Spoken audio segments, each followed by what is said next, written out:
Welcome to this week's episode of the Homeschool How To. I'm Cheryl, and I invite you to join me on my quest to find out, why are people homeschooling? How do you do it? How does it differ from region to region? And should I homeschool my kids? Stick with me as I interview homeschooling families across the country to unfold the answers to each of these questions week by week. Welcome. With us today, we have Amberly Rich. Amberly, how are you? I'm doing really good. Thank you so much for being here today. Thanks for having me. I'm excited. Why don't we start out by, what state are you in, actually? I forget. I'm in Idaho. Idaho, okay. Which, yeah, mountain time is something I've never had to deal with before, and I've been learning a lot. Like, sometimes they observe the daylight savings. Sometimes some states do, some states don't. Yeah, Arizona is the one that's, like, really funky. Okay, all right. Good to know that it's just yes. Arizona. So we're mountain time. Perfect. So how many kids do you have, and what are their ages? I have 2 kids, a 6-year-old and a 9-year-old. Oh, that's fun. And are you homeschooling them now? Yes, I do homeschool them. And what got you into the homeschool world? Well, I actually never planned on ever being a homeschooling parent. I have a teaching degree and I taught in the public school system, and I taught middle school. And at that point, I was like, I don't want my kids ever to go to this school. And then we moved because of a lot of different things. And I did tons of research on all of the school options for our daughter. And I interviewed them. Like, I had a spreadsheet. I was super organized. I had the same questions and I had it all just like really nailed down. And we just had a bad experience in a charter school, and then COVID hit, and then they're like, the last 8 weeks of school was all remote and just wasn't a good fit. So we pulled her out for that. And then the following year was her first grade year, and still all the COVID things. And we went with a magnet school, which is part of the public school system, but it was an arts-based school and you had to apply for it. It was a lottery. And so I was excited that she got into this lottery and she got into the school that I've had met with the principal and all the things. And it was just another really bad experience, like even way worse, with bullying and just different things of just not feeling like she was safe, dropping her off, which is never something I ever thought I'd have to deal with as a parent. Like, she was getting punched at school, and I found out from her and not from her teacher or the principal, and like they knew about it and they didn't actually contact me, which it was by a boy, and he had a criminal record like already at 7. It was pretty crazy. And then at that point I started feeling like I should homeschool. And it was like a couple months into my daughter's first grade year. And my husband wasn't completely on board. And he's like, well, we already pulled her out. And there's just so many different shifts. And like with all the things that were going on with COVID anyways, it was just a lot. And so we waited, and I was praying. I'm like, God, if I'm not supposed to homeschool, take this desire away from me. Cause I never desired it to begin with. And my desire just grew and grew to homeschool. And then in December, our daughter was diagnosed with Miss C, which is a complication. It's really rare for kids who were exposed to COVID, and they only get the symptoms like 4 to 7 weeks after they've had COVID. And so it's really funky. And so she was hospitalized and had an infusion all over Christmas. So 5 days, and it's all the internal organs start to just get a lot larger and get inflamed. And it was super duper scary. Like, some kids don't make it. And then the protocol afterwards, she pretty much had to be in isolation for 10 to 12 weeks with all the medications that she was on. And so we were just at the point of like, it sounds like it's God's telling us to go and homeschool. And so we pulled her from school and have been homeschooling ever since. Wow. That's pretty dramatic. I hadn't heard of that. What did you call? Miss C. Miss C. Yeah. So there's Miss A for adults, and it's multiple inflammatory system for children. Like, the C is for children. Can you get it from other things besides COVID too? No. And so the scary thing is that they didn't know how to deal with it because it's a completely new disease. And so they were trying to figure out what would actually work. And she wasn't one of the first people, which was nice that she wasn't as much of a guinea pig, but it's still, there's like, we go to the cardiologist every year as a checkup because they don't know what the long-term effects will be. Oh my goodness. Yeah. So I can understand where you were like, okay, let's just take our babies and keep them home and safe with us. Yes. How has the homeschooling been going? Like, does your daughter say that she misses school? Is she happy to be home? She's really happy to be home. And I think the only thing she kind of misses is the school bus. But that, yeah, I mean, it's been really good. We do a lot of field trips. There's just more time for them to be kids, that they can play and be. And even though like I have a teaching degree and I'm not teaching full time anymore, but I am teaching my kids. Like, I do feel like I'm able to use a lot of those tools and being much more customized. I think one thing I noticed with our daughter in school is that just the different ways that they taught, even just reading, and how it was more whole words instead of, it was just pretty much memorization and not doing the phonics. And I feel like there's just so many missing pieces that she just experienced. And could it be also because of switching to different schools and then also COVID? Like, there's a lot of different factors, but I feel like I've been able to help connect all those missing pieces and really give her a better education. And I've loved it. I feel like I can really be with my kids and we are able to travel and do the things that we've really wanted to do. And it's freed us up to just have more family time and be intentional. Did you work full time? Did you quit your job to stay home with them and homeschool? No, at that point, so I was teaching some art lessons from our home.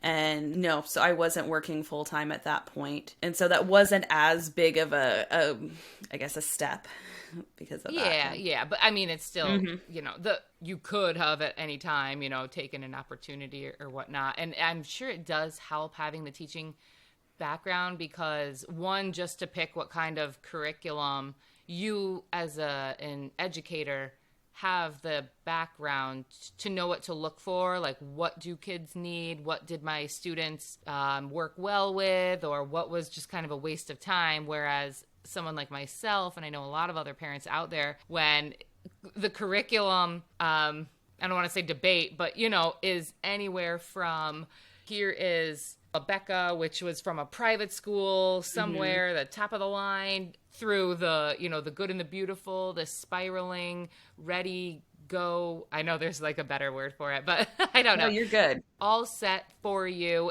all the way to unschooling, where you don't need curriculum because your kids just need to play. Just take them to the library and read, and none of it's wrong. So that's the thing. It's like, none of it is like, this is what you're supposed to do, because kids are so different and parents are so different. So I started with my son, but I wanted to make sure I got the phonics in. And I think it's only because I'm like, grew up in the 80s and 90s where it was like hooked on phonics. I was like, if it's still around today, it must be good. So. Well, one of the things that I've been doing, because my son has dyslexia, and we've been doing the curriculum all about reading, and it uses the Orton-Gilliam method, and that has been really helpful. And for, like you're saying, it helps to be a teacher, but in reality, like, I have background teaching middle school and high school. I have not taught any kid to read beside my own. And I think there's maybe the perception that it'll be a whole lot easier being a teacher going into homeschooling, but the way you homeschool your kids is so different than you teach a classroom. Okay. Because I think a lot of times people's perception is that you do school at home, but really it doesn't look like regular school. And so, I feel like it's definitely made me grow and have to do a lot more research on what should I be teaching a kindergartner or a first grader. Now I'm going to be teaching a fourth grader, because I haven't taught that. But, we're all equipped. I feel like we know our kids, and the quality of education my kids are getting, because I know where they're at and I'm able to help them move forward. It's just so much.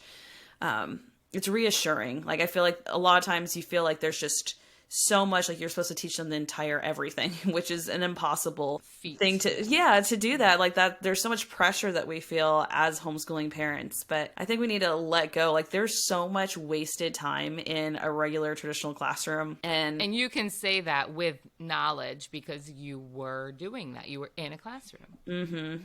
Whereas when I say it, it doesn't hold as much power or validity. Mm-hmm. Yeah, and just the classroom management side. Like, if you don't have your classroom management down, like if a teacher doesn't have that figured out and dialed in, none of the kids are going to be learning. And there are a lot of teachers that the classroom management is just not there. That makes it hard for other kids to learn. And that's the nice thing about homeschooling, is that you're able to just help them where they're at. And, you know, there's not another kid distracting unless it's your own child. Yeah. I also am using the All About Reading for the literacy, and then added on, because I had from episode 4, Katie Berry from Woodbury Academy. She works in curriculum, and she had recommended the Haggerty phonics. So I'm doing the All About Reading with this Haggerty phonics teacher manual. So I don't know, we've only done 2 days at the time of this recording, but I'm like, it says it's supposed to take 10 minutes each one. So I'm like, 20 minutes, sure. It was 3 hours. A lot of like, okay, you've got to listen or else we're going to have to go to school and learn this in a classroom. But then it's like, well, you don't want to put a negative connotation around school because he has friends and family that are in school. And it's, it's not a bad thing. It's just not what I'm choosing to do with him this year. But if down the line he does go to school, I don't want him to think that's, a bad thing either. But anyways, and then you're like bribing, and then you're like, all right, does he need to know this? But if already on day 2 we're behind and we, then it's like, we're never going to get through it at all. So it's been like doable, but I'm trying to tell myself it will get better. He's got to get used to this. I've got to get used to this. And we're not always going to be doing it in this way. Like as we get more comfortable with how to go through the books, we'll get more comfortable with each other, with what we're expecting of each other. We can do it in different places, the trampoline or a treehouse. It can look different. It's not always going to look like the first and second day. Mm-hmm. Yeah, I would totally recommend, like, if it gets to the point where you feel like you need a bribe, it's just, let's take a little break and come back to it. Because I think especially for little boys, like, giving them some wiggle time and then coming back to it and doing it outside, and there's just so many different ways that you can engage them, and breaking it up is really helpful. I mean, they do recesses in regular school to break up the learning so that way they can actually be able to be fully present. Yeah, I think, you're right, with the boys, it's a little bit, they're going. Mm-hmm. So, yeah, but with something that's 10 minutes, I mean, to break it up, that's like kind of hard. So just because it's like, it's only 10 minutes, so let's just get it done. But you're right. Maybe to start, we need to maybe do it outside. Here, play, you can rip grass out of the ground with your hands as long as you're listening to me and, repeating what I need you to repeat or stuff like that. So he does like the Ziggy the Zebra a lot. So.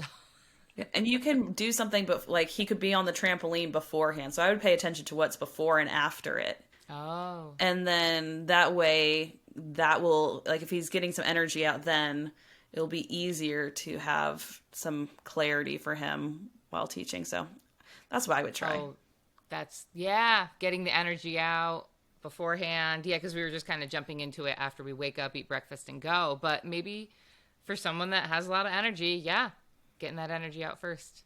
Mm-hmm. That's really good. So you're homeschooling with your 9-year-old, and then you just started with the 6-year-old. How did that work? One, before your youngest was actually partaking in stuff, what did you do with her, or how did you occupy her, and how is it working with both of them learning now?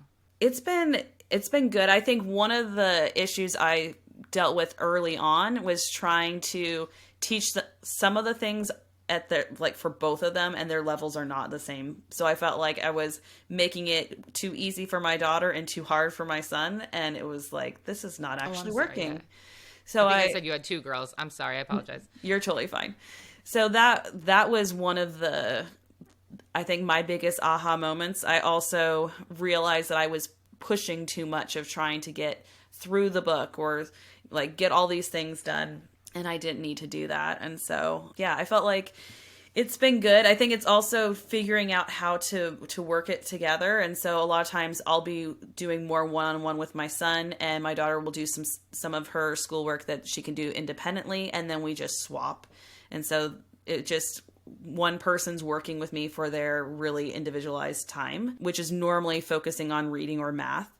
And then they're doing like their handwriting or some other things in between. And so I feel like they're both getting schoolwork done, but I'm able to spend more one-on-one time and helping them with where they need to be. What do you do on days that they're just not feeling it, or being uncooperative, or fighting with each other? How do you deal? I do a read aloud.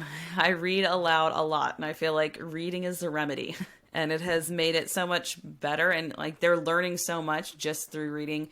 And I get a lot of the books I get a ton of books from the library, but a lot on history that are just picture books, and the language is so good. And so I do a lot of that, and books on science and animals and different things. And so I just read aloud, or we'll read, like we've finished the Little House on the Prairie series. I think we've done it like 6 times now, and we love it. And so I think reading has made it a lot easier. Everyone just calms down. And one of the things I had at the beginning was viewing that when it's reading time, it's like I need to be snuggling with them and reading, and just they can't be doing anything, which I think was just kind of my idealized view in my head. But in reality, this is what homeschoolers do. You will cuddle with me. I know, right? This is what they all do on Instagram, okay? Get over here. Especially The Read Aloud Family by Sarah Mackenzie. I was really inspired that she has read aloud time, but like some of her kids are knitting, and some of them are drawing, and some of them are playing with their cards, and they're all doing it at the same time. Okay, have you checked out episode 21 with Lindsay, creator of Treehouse Schoolhouse? I asked Lindsay on the show because I fell in love with her Instagram page. She is like the homeschool family I strive to be. Lindsay was homeschooling even before she had kids, homeschooling as a nanny right out of college. Over the years, she has developed super creative ways to help kids learn that can be fun for the whole family. From products like her morning time and daily rhythm and her nature studies, to alphabet cards, her rooted family Bible curriculum, which is coming out soon, and a connected Christmas, which is right around the corner, hint, hint. And what is a connected Christmas, you ask? Well, it's an invitation to gather your family and celebrate beauty and delight through festive carols, stories, poetry, art, baking, and handcrafts. It's about family, and it's about connecting hearts to the heart of Christmas. From preschool to middle school, there are variations and activities for all ages to celebrate together. Let them know I sent you by using the link treehouseschoolhouse.com/the homeschool how-to podcast, and you can get 10% off all products. You can use the link and code in my show's description. I've been doing that I'll have, like, they can do some drawing. My son will play with kinetic sand, and I'll be reading, and they're still paying attention. And I was noticing too is that my husband and I will eat so much faster at the dinner table, like at lunch time, and then my kids just take forever. And I was getting frustrated with that, and I started to think, how can I use this time? And so I brought books, and so while the kids were finishing their lunch, I would read to them like 1 or 2 different books, and I'm like, this is getting some schooling done, and they're eating their food, and I'm now not getting frustrated about it. So I think reading, at least in our family, has been a huge way to just get everyone on the same page. Like, everyone enjoys it, and it's something that's really positive, and it is educational. Do you get your books from any specific book list? Like, especially the history and the science that you were talking about? No, there's a library nearby. I go to several of them, but one it's just called Days of the Past, and it will go through like Amelia Earhart's story, and they'll have just a lot of different famous historical figures, or they'll have, I don't know, we read a book about the Panama Canal, like all different things, how the alphabet was, how they created the alphabet in the first place, like just all kinds of different things. And so Cool. it's been really fun. So I just go through that section and I pretty much get any of the books that we've never gotten before. Wow. And then, we also, our library delivers to our doorstep, which is amazing. And so that's one of the things that feels like Christmas, that we typically get 1 to 2 packages a week of books that just show up on our door, because we can just do it online and they just deliver. So we never know exactly what book is going to be showing up. That's really cool. Yeah, and we also use the Read Aloud Revival book list for some of the things.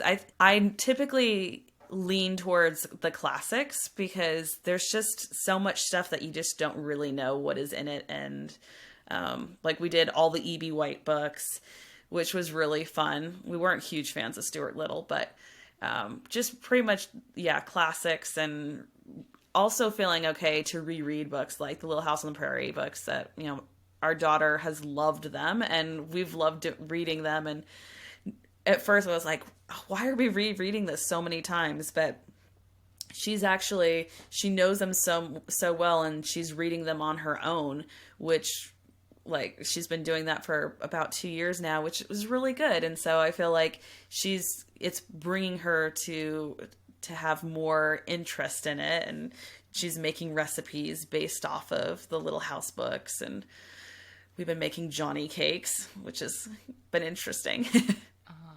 That's so cute. I don't have much experience with Little House on the Prairie, especially coming from Schenectady, New York, but I'm excited to read it. And what we are reading now from the Read Aloud Revival is the Winnie the Pooh, the original. And we got a bunch of those books. I don't think I realized that they were like chapter books with very few pictures, but even with my 4-year-old, it's fun to read. And I don't even think he knew who Pooh was. So when he didn't like it at first, but when my husband was like, oh my goodness, you're reading Winnie the Pooh, I used to watch that on TV when I was younger, and maybe we can find on YouTube one of the originals. And so I think hearing, oh, Dad watched this, then he started getting a little bit more interested in it. And then knowing that it's like a chapter book that we'll read one little chapter at a time. So it's like reading a small book. And now that we're almost through the first book, he definitely has more of an interest, and it's just so beautifully written, like just the little things that how the writer presents things, that doesn't happen in a lot of the books today that I've read. And then the other one is the Beverly Cleary series. This book about a little boy digging a hole, and he's like, oh, he loves this book. He wants it read to him every day, and because that's what he likes to do. So I've been really happy with the Read Aloud Revival list. And it's so funny because when I bring it up to people, they're like, yeah, like, of course we know Read Aloud Revival. I'm like, I don't know. I'm new to the homeschooling world. I'm new to library world. I didn't grow up like this, people. But so you have right now in the world, it's so dynamic, because you have people that were like, we were always going to homeschool. Like, that's always been the plan. And now these new homeschoolers after COVID are coming into the scene, and we're probably very annoying. So I apologize. I'm sure most of the originals are not listening to my podcast, but I do apologize. I realize how annoying I've been in the past to that group of people, especially when, they have established co-ops and play groups, and then like we bebop in, like, asking them a million questions, but hopefully we're not too annoying. But it is so interesting when you see this whole dynamic, and like those were the people who were like the original, like, we never used, pesticides on our food, and we've always eaten organic, and, and then I think a lot of us have just seen over the last couple of years, like, wow, the government isn't making sure we're all safe and protected, and we have to actually like be parents and read labels and like find out the history of things. It's how, like, did your eyes open up a little more to that, or were you seeing this in the school? Like, obviously you must have dealt with like just the funding of things alone, and how you have to teach to tests versus teaching to students' abilities, and then letting them thrive where they thrive. Yeah, I mean, I definitely see like the funding part. I taught art, and I think it was like less than $1 of funding per student for a trimester of their schooling. It's like, how are you supposed to be able to do anything with this? I had to go out on my own and get donations from different companies. And yeah, it was definitely a challenge. And I feel like homeschooling has opened my eyes to see that there are so many people homeschooling now. I feel like when I was growing up, it was not a thing. I mean, I knew a few people and that was pretty much it. But I feel like the way that the world is going, the way that the schools are going, even from when I stopped teaching, things have changed drastically, and the things that are being taught and pushed to our kids is scary.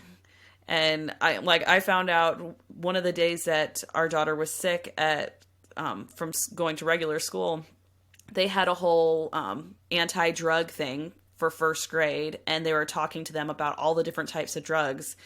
And I was just thinking, like, my kids don't even know what drugs are. Why do we need to be telling these first grade kids not to do it when, like, now they're like, what are these things? And I feel like that's a conversation that parents should have, not at having their 6-year-old come home from school and be like, what are drugs?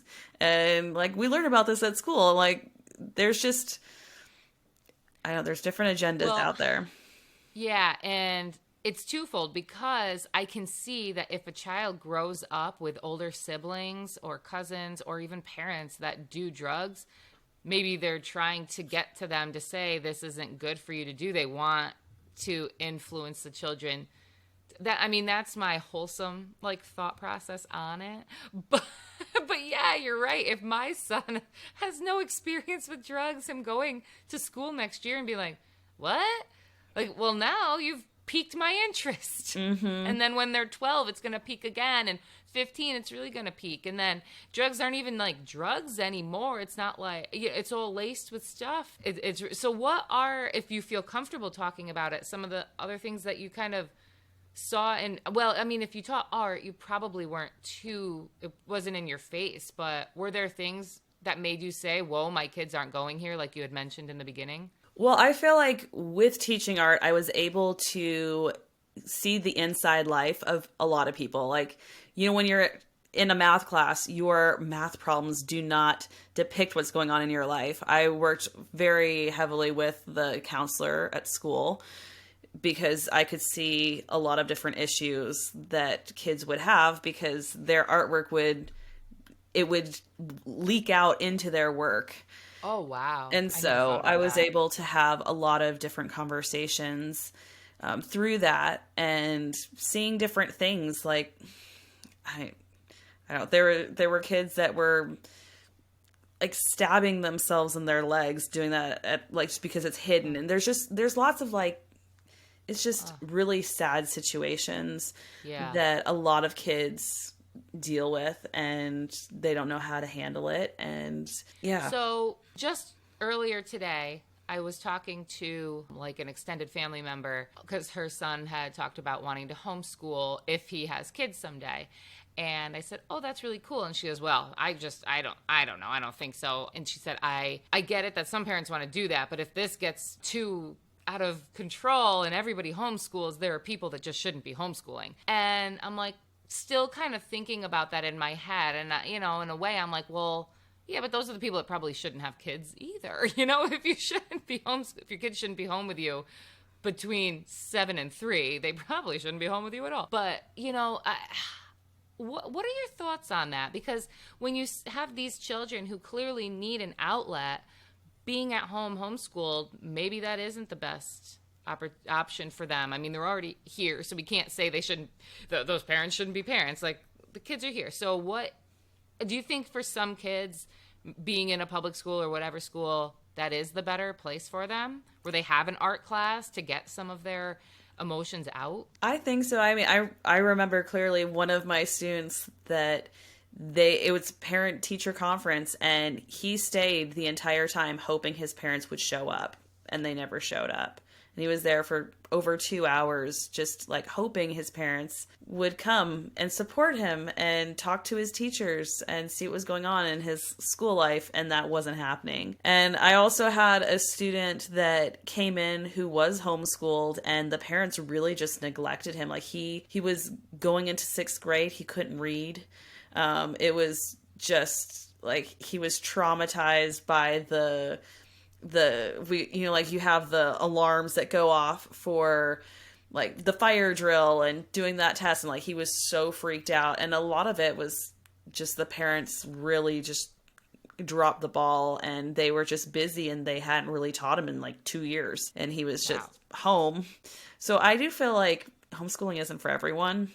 Yeah. And I think, it depends on, what you really want to do with your kids. And like, I see all the time on social media, these parents who just can't wait for their kids to, like, their kids are annoying. Like, if you're that kind of parent, then probably homeschooling your kid is not the right answer for you. And, a lot of parents, they need 2 incomes going in. Like, I'm a financial coach, and I'm able to see a lot of this firsthand on the other side, I guess. And the nice thing I've enjoyed with homeschooling is that I still am able to have a career, and I'm able to also teach my kids. And so I think, homeschooling does give you flexibility. And so there are parents that are both working, and I feel like homeschooling is definitely shifting. And one of the things I was also thinking from what you said earlier is like, what if everyone homeschooled? And I was just thinking, like, in the area I live in right now, the schools are full and they're bursting at the seams. And what if people were not homeschooling? These schools would have absolutely no way to house them. There would not be enough teachers. And so on the flip side, homeschooling is actually helping these schools to be able to thrive and have smaller classroom sizes. You're right about that. And it doesn't seem like the classrooms are any smaller, even with the boom in homeschool, because you've got 30 or so kids, and there's teacher shortages all over. When I graduated from college in 2006, you couldn't get a teaching job. You were very lucky to get a teaching job. And now from what I hear, at least in upstate New York, there's a shortage. People just aren't, I don't know if they're not going to school for it or what, or if there was maybe the retirement boom, that I'm not sure. But the same with my government work. They can't find people. And it was the same thing. Like, to get into the state, it was like, oh, you have a state job. And, and now it's like, yeah, we'll take you. Can you breathe? Come on over. Yeah. You got a job here. It's totally true. They're doing, like, for here, they have an ABCT program where if you just have a bachelor's degree, they will pay for you to finish your schooling with them, and it's a shortened way. But it also means there's these teachers that are coming in that don't have teaching experience. And the thing that they're missing is, like, they maybe have practical skills, but they don't have any classroom management skills that they've been taught or, practice. Like, there's just a lot of different things. And, the teacher, I don't know, just teaching in general, it pays so little. And there's a lot of reasons, like, for me, why I quit teaching. One of the reasons was looking at the daycare prices, that I might be making maybe $100 a month, if that, after daycare costs. And for me, I'm like, I would much rather spend time with my kids and be present and not take home $100. Exactly. So how do you manage doing the financial planning business with homeschooling your kids? Like, what does that look like in your day? Well, it looks different every day. And I think that's one of the nice things about homeschooling is the flexibility. So it depends on when I'm working with clients that, so my husband and I have our business together, so we're financial coaches. And the nice thing is that when I am coaching with a client, he can be working with the kids in the house and vice versa.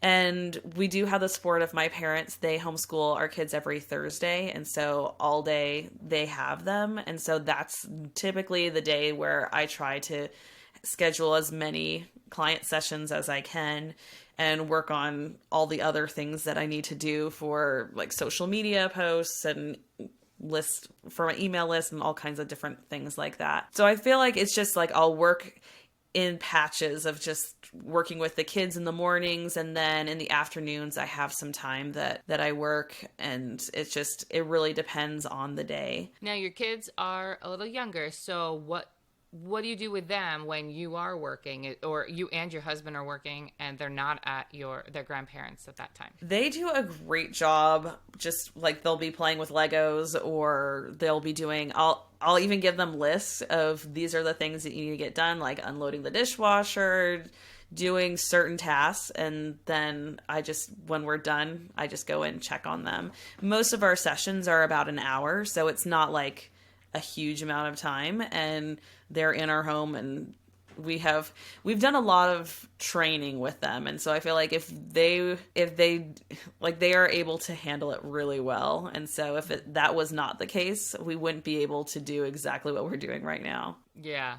It is hard, and it depends on the kid too. My friend, she wants to homeschool so bad. She's got 2 boys that are extremely high energy, and she's probably listening right now. But she's like, I want to homeschool, but like I have to work from home, and my husband works, and so she's like, I just don't know what to do with them all day. And the grandparents do help out, but I think the grandparents are also like, you should put them in school. Like, they need structure, and so it is hard. A lot of parents are, especially when you didn't grow up in the homeschool world, are kind of on this balancing act. Like, I know what I want for my kids. I just don't know that they're teeter-tottering, that they can provide it. It's so hard. And you feel, even I'm in the same situation, to leave a pension and all that. It's like I've been so brainwashed to think that I need that money when I retire. And in a way you do, but in another way, you're still not promised any money is going to be there, or that you're going to be here at that time. All you know is you're here now and your kids need you now. So it's not easy. Yeah, it's definitely a balancing act, that you want to be prepared now, but you also want to be prepared for the future. And, that's one of the things that I love with working with our clients, is helping them decrease their stress level. Because when you have less financial stress going on in your life, money touches every area of your life. So then everything else gets better. So you're able to parent more effectively. You're able to spend more time with your kids and not feeling that stress that I need to do X, Y, and Z, and have all these, stressors that are going through your mind and just making it more of a challenge. Have you changed your financial plans post-COVID? Post-COVID? Well, like, maybe have you seen things that you're like, I better make other arrangements or other decisions for the future because things may be riskier? Well, I do feel very blessed. One of the things that my husband and I did before COVID, we paid off our home in 2019. So we've been debt free since then. And I feel like, thanks. I feel like that really set us up to not be as stressed when COVID hit. It was, like, no one could have planned that. And I just feel like it was such a blessing to have no house payment. We don't have any other things going on. And we were able to, like, my husband was able to quit his regular 9-to-5, and we had enough money to just start up our own business. And so we've been able to live into that more. And I feel like COVID has helped our business with being virtual. Like, we work with clients all across the country. And I feel like that is much more a normal thing now that COVID really brought in doing like Zoom calls and having, one-on-one conversations with people virtually. And I feel like that has helped our business because that's what we do. And it's really nice for us because we don't have to have an office space. And we also notice that when people are talking about their financial position, it's scary and vulnerable. And if they're already in the comfort of their own home, it doesn't feel as scary. And it just feels like you can be honest and no one else is going to be hearing all the things. Yeah. Last night, we were reading The Miraculous Pencil, the second book in the Tuttle Twins series for ages 5 through 11. My son, even though he's only 4, was able to pick up on the concept that every product we have has been created by so many moving parts. Even a pencil, like the Miraculous Pencil, takes thousands of people to make, from the wood on the tree, to the fuel that runs the equipment, to cut down the trees, to the ropes that secure the logs to the truck, the graphite from South Korea that's used for the lead. the yellow lacquer from the castor oil grown in India, and all the hands involved in between. The book focuses on the idea that with capitalism, we must keep the costs low and the quality good so that it sells and everyone can make money. Thinking about this greater concept of how things are made not only gives more appreciation to the items that we have, but it brings up conversation on what kinds of jobs are out there in the world and what new ones are waiting for our little learners to create. I love these books. We read them all the time. If you're interested in purchasing books from the Tuttle Twins, check out my link and use my code for 40% off products on ages 5 through 11. TuttleTwins.com/REF/CHERYL and use coupon code Cheryl40, that's CHERYL40, for 40% off all products for kids ages 5 through 11. You can grab the link and the code from my show's description. So I feel like it's just been different, and seeing how much inflation has been changing things, and how I feel like it hasn't affected us as much as it has our clients that we work with, and seeing that need.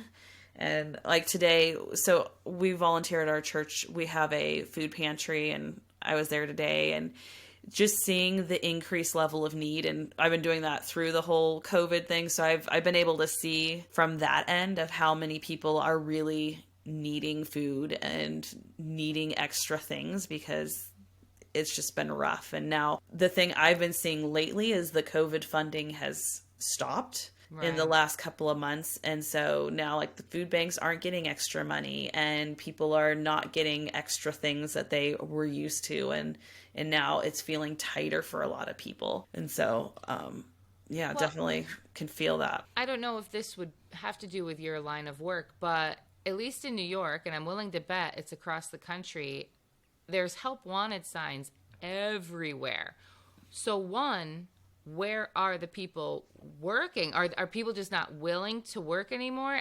Or the people that you say that there's an increase at the food pantries and stuff like that, are they people that cannot work or not making enough because whatever job they had just isn't, like, the food prices have gone up so much? Like, do you know, have you kind of thought about that, why there's so many help? Nobody can find workers, but yet there is a need for, more assistance. So what's going on in the world? I don't know. I mean, I don't have the answer to that. And, there's people that they don't qualify for food stamps, but they still aren't able to fully feed their kids. And so I think there's a lot of just different people that are needing extra support. And it's amazing like how much food is wasted in grocery stores that they donate. Like it's good that these people are coming and getting assistance, because if they don't go and get that assistance, like there's just all this food that's just going to go to waste. So there's like that side of it as well. So the grocery stores can donate to the food pantries? Yes. So we do. Yeah. I was under the impression that they used to be able to and then had stopped. It might differ from state to state too. It could. It's really cool that you guys are kind of owning your own business now. Do you envision your girls kind of like, as they get older, you teaching them about financial responsibility? And do you think that is talked about enough in middle school and high school at the public school setting? I feel like it's really more on parents, and I do feel like we need to be talking to kids about money through their entire lives. I think it's kind of like having the sex talk with your kids that people a lot of times view, you just do this once and you're good.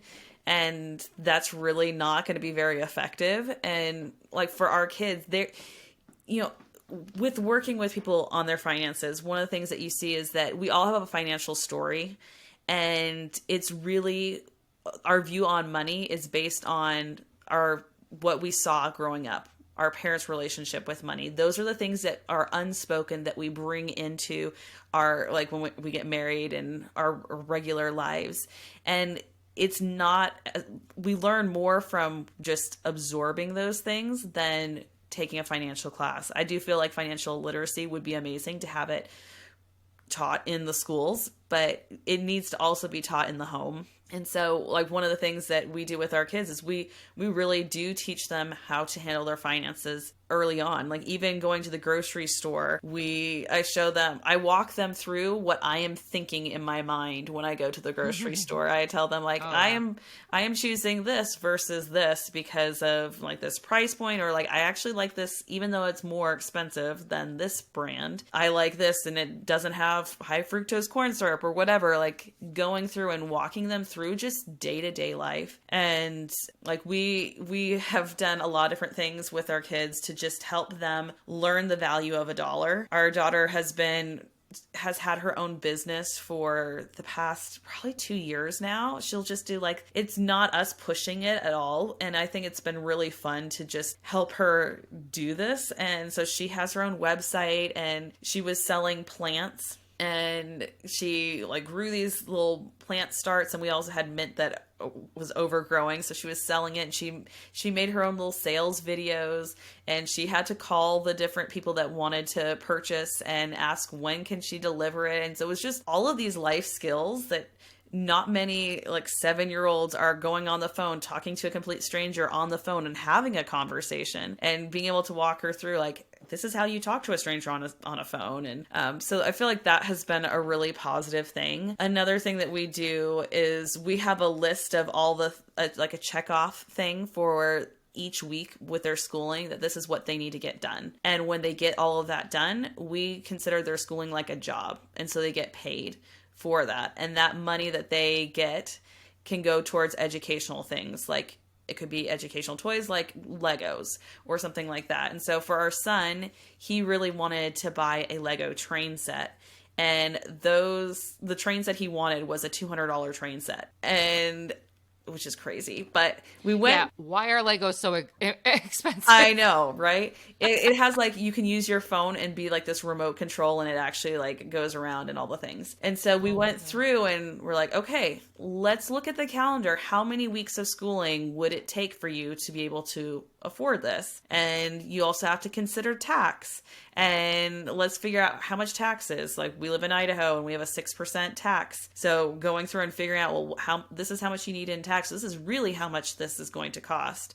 And he saved up, and it took a really long time, but he had that satisfaction. So the delayed gratification, which I think is so key in instilling it in our kids. And I would have never guessed, because he's much more of the spender versus our daughter. And so it's been really fun to be able to, it's not like, oh, we're going to have finances be something that we, like, it's an actual, like, subject area that we cover every single day. It's more like they absorb the things that you do and how you spend money and why you do things. And I think telling them your thought process, if it's a positive thought process, if it's not, just zip your lips. But yeah, that's really cool. And that's probably more the unschooling process, because you're just letting them absorb that as you kind of live life. And my nephew and my niece and other nephew, they all have, like, vehicles, and I'm wondering, like, no one ever sat with me to say, this is how interest works. When you take out a loan, yes, like, it might be like 3% interest. Oh, okay, 3%. What's that? It's nothing.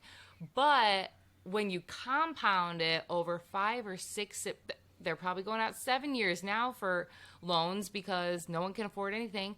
So yeah, it's like and they're getting us at an early age. He's 17. So he's, got this loan now for this car that he thinks is, like, when he looks at the end and you see the amortization schedule, I don't know if I said that right. Yeah.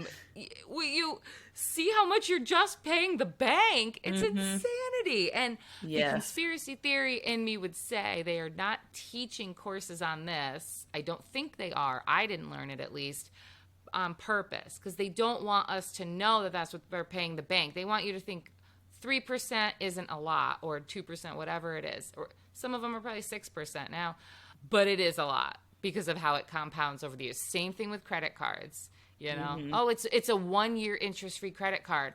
Okay, well, we're not really of habit to read all the fine print. So if you don't pay that off in the 12 months, you are going to get the back interest from the entire year in a lot of cases. Yeah. Or, it's a lot of this stuff I think is not told to us on purpose. And they want us to, concentrate on other things that we never really end up using. I think a lot of it has to do with people are not taught these things. And then when we get to a certain age, we feel like we should know this stuff, so we don't talk about it. And money has really been a taboo subject for a really, really long time. And, I see firsthand all of these, our clients, where they're at financially. And it's scary. Like, we have, people that have their credit card is a 31% interest rate. And that kind of interest rate is just incredibly hard to catch up. And you can't. And that interest rate is given to people with poor credit. So it's like you're just beating them down when they're already down. Mm-hmm. Yeah, it's definitely something that is a huge issue, and it's causing so many people stress. And a lot of people, like going back to even like student loan debt and seeing people that are getting close to retirement still owing, $50,000, $80,000 in student loan debt at that point. And it's really an issue for sure. And I think a lot of it is if kids are not taught early on what it looks like to have a student loan, because I think so many people get student loans thinking it's almost like a grant, like this is just free money, and they'll go and use it on all kinds of things that they will regret in the in the future. And so I think having a solid foundation for kids to really know what compound interest looks like and how it can work for you and how it can work against you. And I feel like that would be amazing. And there are some states that are being proactive and making sure that every high school senior gets at least like one credit worth of financial literacy. But a lot of it is like, it needs to be happening in the homes as well. And I feel like, there's just so many people that they're just overwhelmed and they don't even know where to start with their finances. And that's really where we come in, is they're kind of frozen and they don't know what to do, and they're stressed, and they just feel like if I just keep putting this in the back burner, then hopefully it'll get better. But it doesn't. It just gets worse.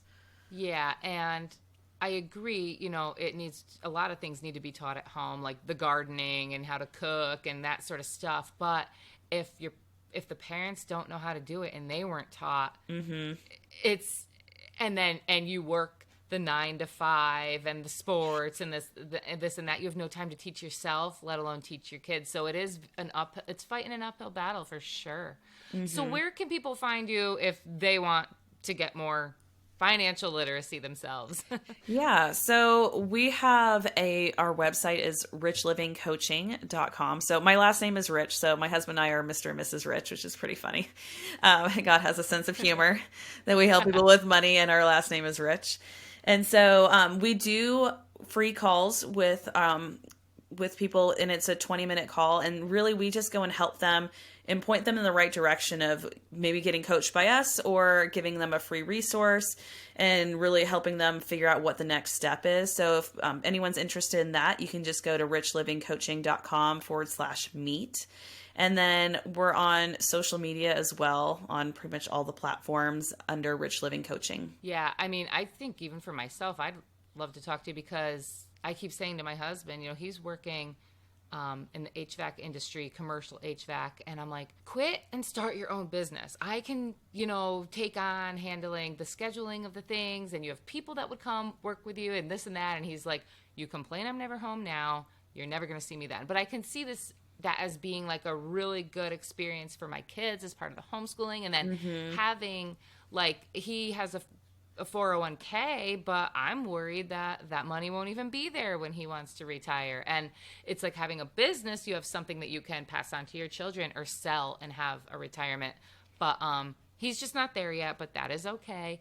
But I mean, should we fear not having 401ks or pensions? I feel like we should be worried about Social Security, of what that will look like. I'm not banking on it.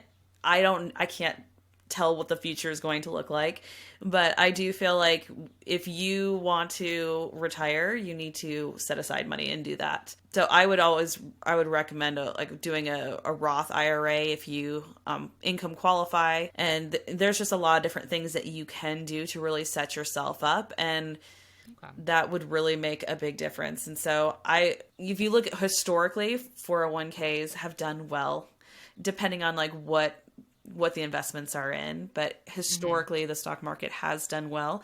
We can't ever tell the future, so there are some risks in everything. But putting your money just in the bank account where it's getting no interest, it's really technically losing, especially with how inflation is going these days. Yeah, and I think one of the things that we do with our clients is really give them a very clear view of what their financial situation is right now. Normally, money is in all these different places, and when it's like that, it becomes confusing, and most people are more stressed because they just don't know. And when you actually just put all the cards on the table and you see, okay, this is exactly how much money we have. And a lot of people, they'll have quite a bit of savings, but they don't have any rhyme or reason for it. It's not labeled. They don't know what it's for, and it's not working for them. And that's not giving them some confidence. And it also, if you don't have a real good sense of what that money is for, it makes it more stressful because you don't know when to tap into it, and you don't really know what is this earmarked for. And so getting clarity is what we do. We help people simplify and automate their money so they don't have to have all of this brain space being used to try to figure out where things are and being stressed about all those little things. Yeah, that's so us too, because I mean, we have our finances separate because I'm of the mindset, like, I don't believe in a savings account. Like, I just live for today. And I have a pension. And I can always go back to work later if I don't return to my government work right now after my maternity leave is up. But I can always go back later. But I'm like, yeah, I'm going to have the pension. Let's just live at an even zero right now. If I get a paycheck, I'm just going to spend it. My husband is so opposite. He's such a saver. And I'm like, why aren't we using the money for this? Why aren't we using the money for that? And he's like, 'cause I never know when I'm going to need it. And I'm like, well, no, but you need it now. Like the kitchen, we just pay off the kitchen. Then we don't have the second mortgage. But yeah, I definitely do need to sit down and talk with you and have him there. And yeah, that would be beneficial to us. And that's the thing too, is when you get married, you have two different views, and a lot of times they don't align perfectly. It's not like normally you marry someone who's different than you, and you have a different financial, like, you absorb different things from your parents and he absorbs different things from his parents, and then those two collide, and it's hard to forge, like, what are you supposed to do? And a lot of people, one person does most of the finances and the other person is kind of in the dark, is what we see typically with a lot of our clients. And what we really love doing is bringing unity, because when you start being on the same page and viewing it as a team, that you're able to reach financial goals like so much faster. For my husband and I, we realized, like, we didn't have it as a huge goal to pay off our house, but once we started dreaming up what our ideal life looked like, we realized, okay, what are we needing to do to get there? And so we reverse engineered, and we realized, like, if we didn't have a mortgage, if we didn't have any debt, if we were able to have our own business where we don't have to go to regular 9 to 5, and we have flexibility that we can travel, we can do different things that we want to do. Like, wouldn't that be amazing? And then we're like, well, how do we do this? And a lot of it was like, well, you have a 9 to 5 where we can't do all this travel. And we do have a mortgage. Like, if we want to travel and we have a paid off house, then it's not like we have to pay off like we're paying the mortgage, but we also are paying for travel. So it really just gave us the incentive of, like, we can actually do this. And then we set up a timeline, and we had people join us, and it was amazing. We created the debt dump challenge. And so we just had invited people to come take a dump with us, a debt dump. And it was super fun. We had over 60 families across the country join us. And overall, people paid, I think it was over $500,000 in debt in a year. And we did different coaching on every month. And that was really the first time we realized, like, we could really do financial coaching together as a job. Like, it was super fun, and we were able to help all of these families. And so that was kind of like the birth of our business, while we were also working on our biggest financial feat we've done so far. That is so cool. I'm so glad that you came on today. I am totally going to be in touch with you to That'd be talk about great. this for myself. And send me your link, because I will put all the links to where people can contact you in the show's description. So listeners, don't feel that you had to write that down. Just pop over to the show's description and you can find Amberly Rich there. That's great. Thanks. Thank you so much for being on today. I'm so glad I was able to meet you and connect. Yes, definitely. All right. Thank you so much, Amberly. Have a great night. You too. Thank you for tuning in to this week's episode of The Homeschool How-To. If you've enjoyed what you heard and you'd like to contribute to the show, please consider leaving a small tip using the link in my show's description. Or, if you'd rather, please use the link in the description to share this podcast with a friend or on your favorite homeschool group Facebook page. Any effort to help us keep the podcast going is greatly appreciated. Thank you for tuning in and for your love of the next generation.